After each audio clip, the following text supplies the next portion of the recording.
Откако на почетокот на годината државата се задолжи со еврообврзница во висина од 1 милиарда евра, сега одново се разгледува можно задолжување од 300 милиони евра на странските пазари.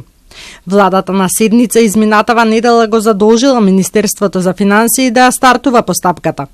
Задолжувањето на меѓународниот пазар е планирано со буџетот за годинава, како и со ревидираната фискална стратегија и стратегијата за управување со јавен долг, ни одговорија од владата. Вкупниот јавен долг на крајот на 2025 година надмина 10 милиарди евра или 59,6% од бруто домашниот производ. Тоа е за нијанса под психолошката граница од 60%, за која економистите сметаат дека не е пожелно да се надминува, иако досега во пракса повеќе пати се случило краткорочно да се пробие таа граница. Пред околу 1 месец државата ја реализираше аукцијата на 10-тата еврообврзница со која што се задолжи за околу 1 милиарда евра. Околу 70% од овие пари се наменети за раздолжување на долгови кои доспеваат за наплата во наредниот период, додека остатокот од парите ќе бидат наменети за покривање на буџетскиот дефицит.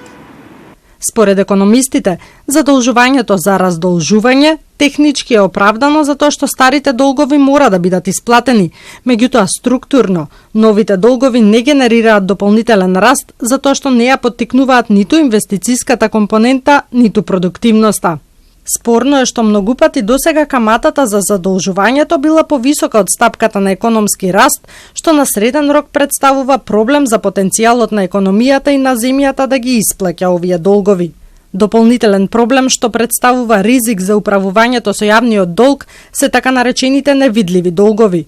Станува збор за преземени, но се уште нефактурирани обврски на институциите кои се под државна капа. Доспеаните обврски не се дел од јавниот долг и истите изнесуваат околу 4% од бруто домашен производ. Тоа значи дека ако овие долгови се вкалкулираат, тоа може да го зголеми јавниот долг за 4 до 5% поени во однос на моменталното ниво.